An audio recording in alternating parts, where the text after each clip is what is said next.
to the running backs. You mentioned it's a good running back draft. I'm anxious to discuss that with you. Thanks so much for the time. Thanks, Ross. Appreciate it as always. Love Greg Cosell. Love Labatt Blue Light. Lots of things are better together. The NCAA tournament today, Princeton Tigers. I will be having a Labatt Blue Light as I watch my Tigers against Arizona. Probably an uphill battle, but I'll be cheering them on. That's why I'm wearing an orange shirt. For those of you watching the social media clips or watching youtube.com/Ross Tucker NFL, always enjoy the delicious Labatt Blue Light responsibly. Beer, Labatt USA, Buffalo, New York. Tuck's Takes. All right, Ross, before we get into some of the free agency signings since Tuesday at midnight, what are your thoughts on Lamar Jackson saying on Twitter that he turned down a 3-year, $133 million fully guaranteed contract from the Ravens? Well, it makes me think that these two are on the right path. I think that's what they should do. I think he really clearly wants fully guaranteed. So I'm guessing he wants the $50 million a year. It seems to me like they should work on a fully guaranteed 2 or 3 year deal. Now, I think he wants the full 5. And if he wants the full 5 and I'm the Ravens, I don't do it. I just franchise tag him this year. I franchise tag him again next year. And then after that, let him go and see what he can get and be prepared to have somebody else. And at that point, who knows what his health will be? Who knows how he'll still be playing? But I did think that was noteworthy and interesting for sure. Tuck's Takes. Clearly, the biggest news of this past week involves Aaron Rodgers publicly saying that he wants to play football this year for the New York Jets.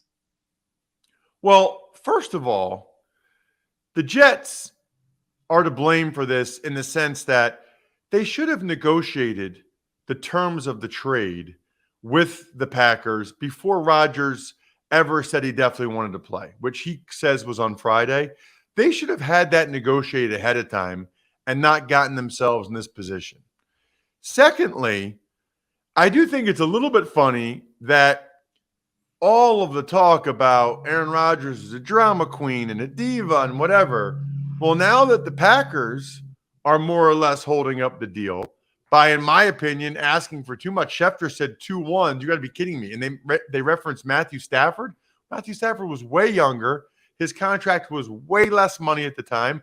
And the reason why the Lions got 2-1 is because it was thought that Goff's contract was so onerous that the Rams had to give the Lions an extra first-round pick just to get rid of Goff's contract, which, by the way, has turned out differently. I also hear everybody saying, Rodgers gave the Packers so much leverage now. Oh, the Packers have so much leverage now. Really? Well, that's a very easy thing to fix. All Aaron Rodgers has to do is show up for day one of the Packers offseason program. I don't think he would do this, but why does he want the Jet staff to give up more for him other than maybe his ego? And number two, he's clearly not happy with the Packers front office. So if you're Aaron Rodgers, you show up for the first day of the offseason workout program. You go under the squat rack. You put 500 pounds on. Wait till you see how fast you get traded. Wait till you see how fast the Packers make that deal. Because the last thing they want to do is have the risk or the liability of having to pay you $60 million fully guaranteed because you're hurt to not play. So Rodgers can make it real awkward, real uncomfortable, and can change the Packers have all the leverage real fast if he wants to. That, by the way, Jack, is our Labatt Blue take of the day, presented by Labatt Blue Light, the pristine Canadian Pilsner. Enjoy your beers together so you can live life to the power of we. Always enjoy responsibly. Beer, Labatt USA, Buffalo, New York. Tuck's Takes. Now let's dive into some of the latest signings since our last episode. Which of those have jumped out to you the most? Yeah, I'll go rapid fire, kind of like I did on Tuesday. Bengals signing Orlando Brown Jr. I thought was interesting.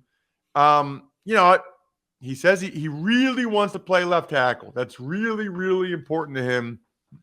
My question with Orlando Brown is, did the Chiefs not offer him the same contract they offered Jawan Taylor? Or did he turn it down and then end up taking less? Fascinated by the Orlando Brown situation with Kansas City. He's now a Bengal. And actually surprised the Bengals spent that kind of money. We already talked with Greg about the Raiders signing Jacoby Myers. Their trade of Darren Waller to the Giants was noteworthy. I don't understand the Raiders. I mean, they just gave him a contract extension in September. Now you trade him? What was that, 6 months later? 7 months? I mean, I'm telling you, the Raiders don't know what they're doing. Then Jets signing Lazard, talked about with Greg. The Steelers and, signing a bunch of lunch pail guys, Herbig, Holcomb, Ogunjobi. The Vikings getting Byron Murphy, I think, to replace Patrick Peterson is a good signing by them. The Saints have had some sneaky good signings. D tackles Nathan Shepard and Kalen Saunders to replace a couple guys they lost. Running back Jamal Williams as well, I thought was notable. The Niners wanted to get their center Jake Brendel back. They did that. Dolphins keeping both their running backs, Mostert and Wilson. That makes sense to me. The Lions getting another corner, Emmanuel Mosley, and Kaminsky, who really played well for them last year. I like that one as well. Kind of mentioned the Eagles. Honestly, I think it's probably gone about as well as it could so far for the Eagles. I think the Gardner Johnson is going to be the big one. I kind of thought the Eagles would spend that money on Gardner Johnson rather than Slay to bring back Slay. Haven't seen the Slay contract so far, and we'll see what ends up happening with Gardner Johnson. But maybe that's the trade-off. Maybe they had to decide between one of those two guys. Cardinals getting Kaiser White makes sense to run Gannon's offense out there. The Titans bringing in guys like Azeez Al-Shire, Arden Key, young defensive players with upside. I kind of like that by the Titans. Cowboys traded for Stephon Gilmore. I thought he was still playing well last year. Van Der Esch and Woods are brought back. They cut Zeke. Talked about that with Greg. Not much of a surprise. Panthers are kind of being aggressive. I'm a little surprised the Panthers paid Andy Dalton as much money as they did, considering they're going to take a quarterback number 1 overall. I don't really know why you need to do that. Then they signed Hayden Hurst, Miles Sanders. They're trying to make sure that this young quarterback has some good pieces around him, which I guess makes sense. Colts release Matt Ryan, gets $12 million fully guaranteed. I mean, what a job by his agent. I think it's Tom Condon. What a job. Bears signed Travis Homer. Bills signing wide receiver Deontay Hardy is interesting. I feel like they felt like they needed some juice.